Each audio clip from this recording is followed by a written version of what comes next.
அனைவருக்கும் வணக்கம். கோயில் ஸ்தல வழிபாடு சேனலுக்கு உங்களை அன்புடன் வரவேற்கிறோம்.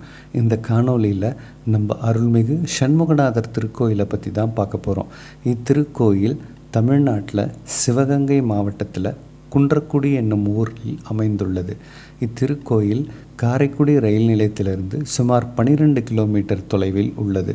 இத்திருக்கோயிலோட புராண பெயர் அரசவனம். இத்திருக்கோயிலுடைய ஸ்தல விருட்சம் பார்த்திங்கன்னா அரச மரம். தீர்த்தம் தேனாறு. இந்த கோயிலுடைய தல வரலாறை பற்றி நாம் காண்போம். தேவர்களை பழிவாங்குவதற்காக சூரபத்மன் மயிலுடன் பிரம்மாவின் அன்னமும் விஷ்ணு பகவானின் கருடனும் உன்னை விட பெரியவர்கள் என்று கூறிக்கொண்டு திரிகிறார்கள் என்று கூறினார். இதனால் கோபம் அடைந்த மயில் அன்னம் மற்றும் கருடனை விழுங்கிவிட்டது. இதனை அறிந்த இந்திரன் மற்றும் விஷ்ணு பகவான் இருவரும் முருகப்பெருமானிடம் சென்று முறையிட்டார்கள். அதன் பின்னர் மயிலுடன் சென்று முருகப்பெருமான் அன்னம் மற்றும் கருடன் இரண்டையும் மீட்டார்.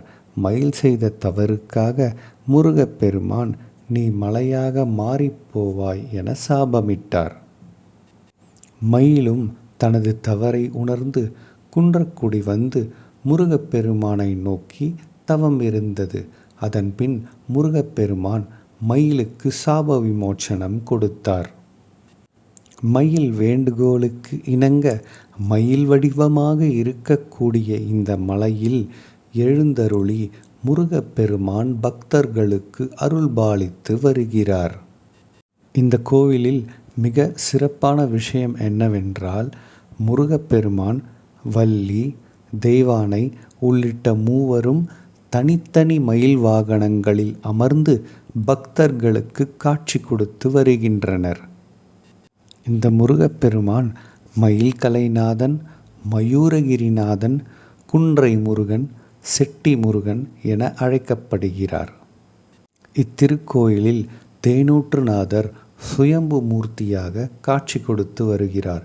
கண்ணபிரான், இந்திரன், சூரியன், மன்மதன், நாரதர், கருடன், விஸ்வாமித்திரர், வசிஷ்டர் என பலரும் இத்திருக்கோயிலை வழிபாடு செய்துள்ளதாக புராணங்கள் கூறப்படுகிறது.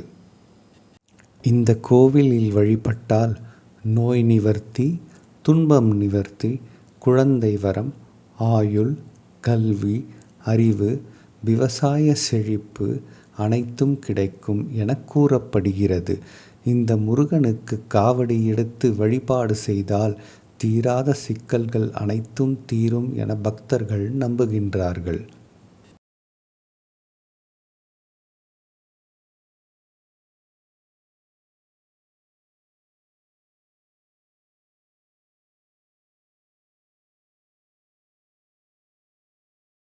இந்த காணொளியை பார்த்த அனைவருக்கும் நன்றி. இந்த காணொளியை லைக் பண்ணுங்கள், ஷேர் பண்ணுங்கள், சப்ஸ்கிரைப் பண்ணுங்கள், பெல் ஐக்கானையும் கிளிக் பண்ணுங்கள். மீண்டும் அடுத்த காணொளியில் சந்திக்கலாம். நன்றி, வணக்கம்.